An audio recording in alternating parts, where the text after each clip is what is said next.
Hello, good day to you. And if you're watching this, so this is a recorded class orientation. So I hope that even if this is just a recording, you'll be paying attention because this is very important for you to learn, to be oriented about the entire course. So to begin with, I'll be presenting first my screen. All right. So, welcome to our second semester, school year 2022 to 2023. So, this will be our class orientation on Educ 3, the foundations of special and inclusive education. So, to start with, let's have familiarity on the vision and mission of the institution. So, for the vision, of course, we are already oriented that this is a leading industry-driven state university for its mission to provide quality and inclusive education, establish industry, business innovation, infrastructures, develop environmental initiatives, promote peace, justice, and transformative leadership, and build strong and dynamic partnership with its stakeholders. Also, if we are familiar with our new SNSU here, we are also oriented about the core values, the three core values of Surigao del Norte State University.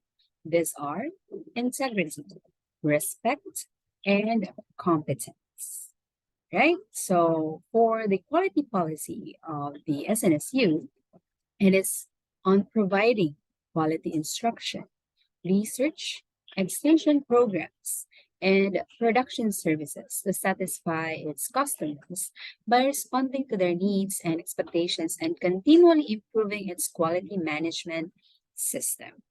So for the institutional graduate attributes, so these are the possible outcomes that if you finish the program that you're enrolling, so you'll become the visionary leader, effective communicator, competent technologist, and lastly, to become a self-directed lifelong learner.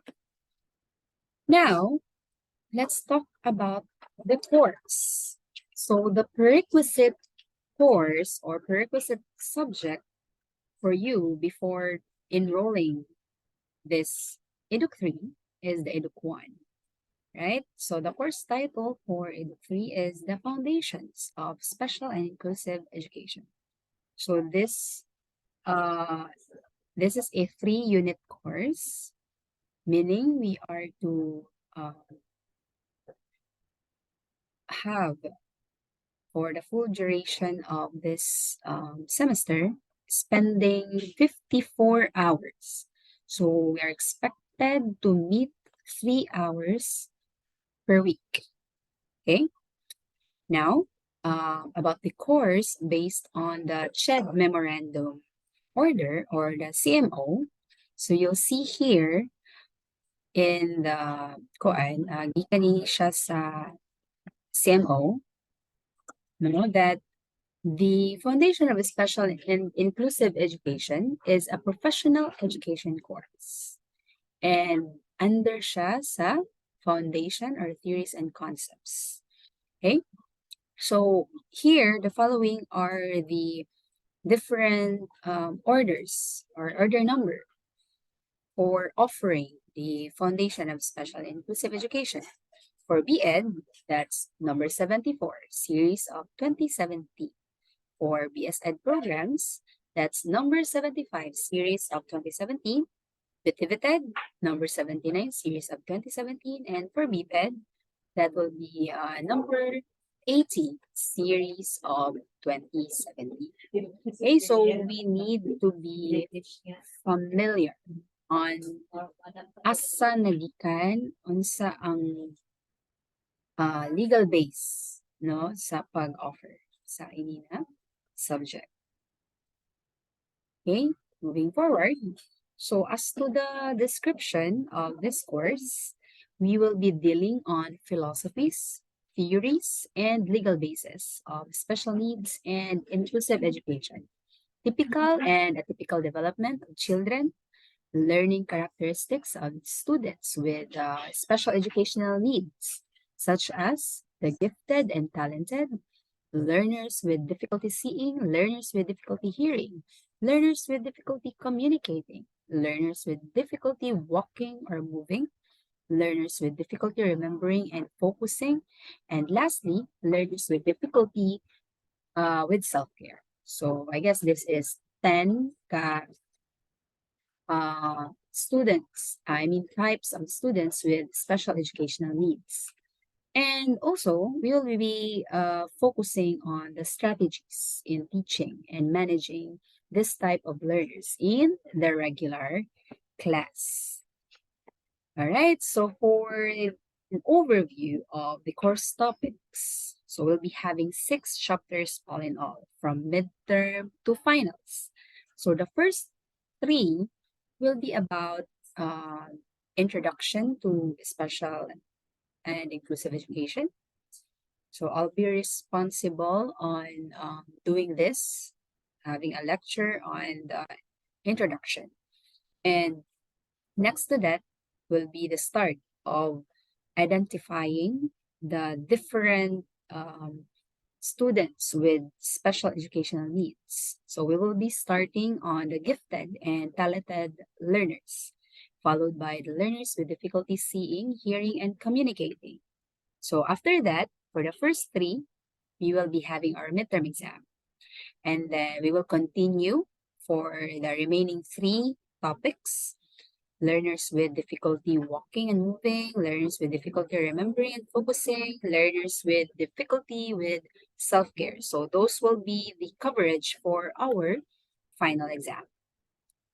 Okay, so you will be instructed, or you will be grouped or paired to someone or to your classmate para sa toang class reporting. Mag-class reporting kita, so you will be assigned, and you really need to take this seriously because you will be rated on how you understood your topic and your takeaways or strategies, upon dealing these types of learners.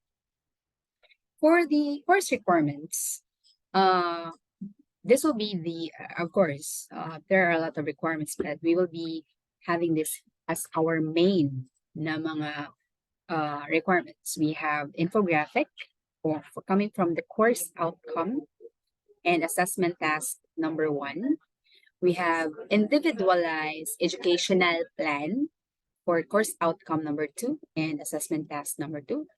Lastly, the major exams or the midterm, both midterm and the final exam, right?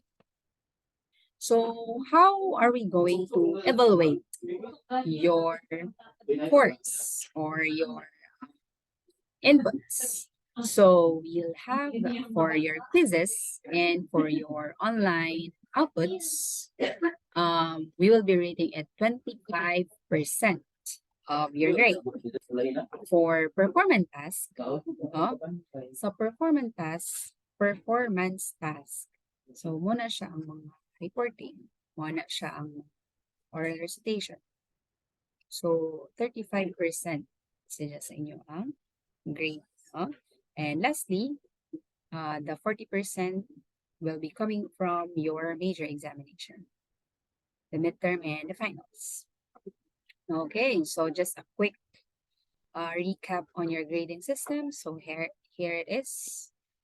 So let's proceed now, having the institutional course policies. So meaning this is for the entirety sa SNSU na mga policies na to be followed. So of course, very important ang attendance. Either Google Meet or face-to-face, importante din siya para dili ka mo makamiss ng any na mga topics or mga instruction. I-monitor na to dyan kay nari mga allowable number of absences, or else you will be dropped or be failed in this course. Next will be if ever natay mga online classes, okay, alternate man gihapon. So, you're encouraged to turn on your camera. Oh? Especially kung ikaw ang ato ang class reporter. Oh? And the microphone off. Okay.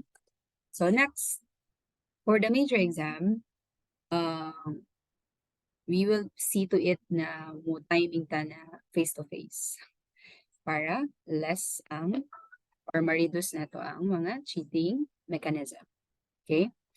Then, okay, be skipping this parts. So, of course, dapat submitted jud ato ang mga outputs, no? On time or before the deadline para dili na magka problema sa ato ang rating. And for those students na makakomply ng 75% sa course requirements or kaso naka-fail lang siya or take ng mga major exams or other so pwede na to mahatagan ng INC na grade or incomplete. Alright, so we're done with the institutional na policies now. So let's be specific exclusively sa kanina subject, Educ 3. So there are policies that I wanted to implement, to observe and to manage this classroom. So about utilizing our FG Hemis, LMS. So let's see to it ng you will be particular also with your deadline. So kung deadline gani, deadline. No, dili na magpadugay-dugay. So be on time or be ahead of time kung mag-submit, no? Mag-turn in or else you'll be receiving demerit if magpadugay-dugay jud ka. Kay very particular kita sa doon ng mga implementation. Sanan, all outputs should be posted or loaded only sa LMS. Okay, this is our online classroom as opposed. So let's respect the purpose of creating the LMS. Follow the instruction. Kung na yung mga template na ihatag na ako, format, content, uno ba diha. So, maminaw o di magbuot-buot sa paghimo ng ilang kaugalingon ng mga pagpanabot. Tapos, regularly check kung joy ba yung mga classwork na assigned. No? O i-double check if naka-submit ba gadyo. Kaya posible sa imo ra tuhuna-una na naka-submit ka pero waya jud ka nag-submit. Okay? Make sure na i-upload nimo sa sakto na appropriate classwork. Alright? So, in case na dyan gadyo yung mga kuan, make sure na mangutana ka sa ako before removing sa imong gi-upload. Okay, basing gigraduhan na nako. For example, imong PowerPoint presentation. So, nagtuo ka na wala pa na ako na record. Pero na-record ko na. Kunya imong i-remove kay gipulihan imong gana-gana. So, dili na dyan na ako problema ho. So, mag-expect ka pero wala na nako dyan na record. Okay? And then, dapat gajud kung ano kay uli jud kog scores sa inyo ang mga outputs. Sige. So, diri kita sa atong mga rules when it comes to Google Meet. So, pananglitan, matimingan na online class kita dyan ng mga simana. So, dapat on time kita, Amo sa gyapon yung miskan face-to-face. Kung ikaw ang classroom reporter, mag-prepare. Dili, maglangan-langan. So, kung mahimo, ikaw kayo nag-una. No? Then, dapat kabalo na kaon sa ang imong mga slides, imo na na-prepare dyan. Basic naman na. So, di na nato siguro dyan i-discuss or ako i-air kuan sa inyo. So, kung ikaw reporter, kung mahimo, kung kaya, mag-turn on ng camera. Ma-appreciate sa dako kung even if listener ka, nag-turn on ka ng camera while the reporting is ongoing, kay mas makita na to ang inyo ang engagement. Do not eat, no? Kung nag-klase kita, pananglita, listener ka, so ito pagkaong kao, kay dili siya gana na kuan. Kay classroom ba yaw? then dress appropriately. Walay magsando-sando, walay maghukas-hukas, oh? Dili maghigda-higda, dili atubang sa kamera na diyan pa ang tuwalya sa uyo. Oh? So, be appropriate sa imo ang mga sinina na imo ang sugtod. So, mute your mic kung dili kinahanglan, no? Raise your hand, and pinaka-importante gajud when it comes to our online na engagement, mag-enjoy. Oh? Mag-enjoy gajud gyapon. Dili waya jud enjoyment. Kay learning is fun. Another side na gusto na ako emphasize when it comes to our Google Meet experience, dapat gajud is stable ang internet ho. Kay kana ra ba gajud problema. Pag-reporting na, ma'am, dili ako kakuan. Well, dili na dyan ako problema, oh. Hinanglan maningkamot ka mo. Nag-enroll man mo ani na subject, so dapat maningkamot ka na baka kuha ng gana na signal. Okay? Sunod, dili kita sa ato ang group chat or messenger. So usually, muna dyan ni ato ang naandan command na channel of communication. Huh? So, mga school concern. Ang group chat, taghimo na siya para sa mga course concern or school concern. Dili, iapil-apil ang mga dili necessary na topics. Kay matabunan ang ato mga importante na mga announcement. Oh, dili sad mamalikas.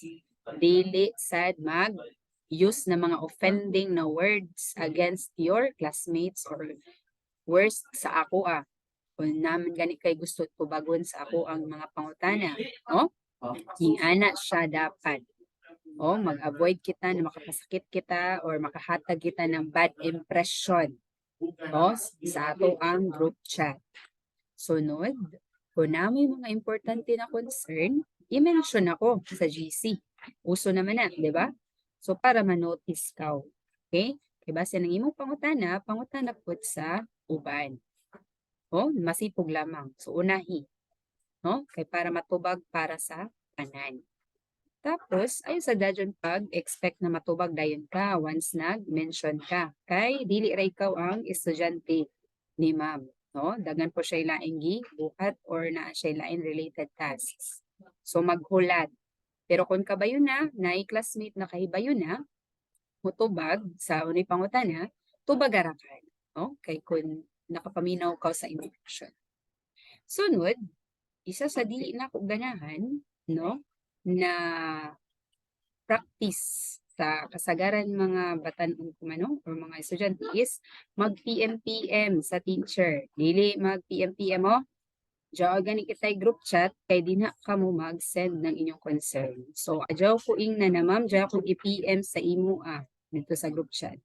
Ayaw, diretso sa GC. Pero pananglitan na jud masipog ka kung uno magani jud imo ipananghid or uno imo mga excuses. So i-personal ako pagkari diri sa faculty room. Okay naman time na mag face to face. Okay? Kaya nga naman magdikay man kita ng mga PM-PM. So in doing so, you are showing respect sa ako privacy as your course instructor. Right? So, kuha naman na siya. Kumbaga, imo na ang gitrespass if di na pagajud gihapon ka mo na naman tay GC. Sunod, dili kita allowed na mag-submit sa ato ang GC ng mga outputs, imo mga presentation, dili dito na tanan dyan sa LMS. Then, lastly, kung natin mga concern, for example, sa ako, so, show courtesy. Siguro, dili masiguro lisod mo storya ng good morning, ma'am, good morning, good afternoon, ma'am, good evening, ma'am. Kaya na ba, nagpakita ko na nagrespeto ka, So, dili dyan dapat mawaya sa ato, kay good values dyan nato, or manners nato. Sige. So, when it comes to using, I hope klaro kita diri sa to ang pag-use ng group chat to. Then, about sa to Google Forms, pananglitan natin mga short na mga quizzes. Make sure gajud na nakalagin inyo ang account sa SSCT account para ma-access ninyo ang form. No? Either attendance ba na siya, quiz ba na siya, major exam ba na siya. Kay ang atong form, gi-restrict ra nato for SSCT users only. So, dili ta mag-screenshots, no? Kay, tas isend na to sa to mga classmates or mga sa galain section kay as a form of test leakage. So, likayan na to dyan. Anyway, at the end of the day, dili mo na ako kamo makontrol. Pero, kung gari na ko nag-remind na kumahimo, ato dyan likayan. So, muna bitaw na kung dyan mga quiz, kaning kamutan ako, na i-actual dyan na nato para wala na lang din na problem. Na mag-cause sa inyo na maging dishonest. So, mana siya. So, dapat na lang dyan tayo strong internet connection para walay mga alibay na walay signal, unura ka na din ha. Okay, so diri kita sa ang class schedule. So, during our class schedule, posible na nga ang virtual meeting or mga classwork assignment or mga ano man, dyan, face-to-face classes, mo vary. Wala tag-vary, meaning pwede mausab, mausab siya, depende sa to ang mga gi-arrange na schedule. Kay na may mga kuan. Of course, mangyayog yung consensus, no, na or consent sa inyo na kung umay idyo gusto na oras na mag-makeup class or whatever, pues posible dyan, okay? Naman tayo mga activities. Like example, there is a school na mo interrupt sa to ang klase. Or siguro, example na tayo in my personal ko na meeting diri nga na so maset aside as ang klase. So muna na nagangyo lang ko na makasabot or mag-favor daan na maging flexible kita sa oras. Na pwede kita mo request na magkita kita ini na time. Kay anyway, para ramsad sa inyo. Na ato ang apaso na tong coverage.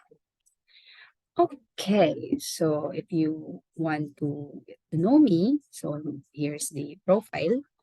So at least na lang may background kung kinsa ang storya diri karon sa inyo kinsa inyo ang instructress for this course.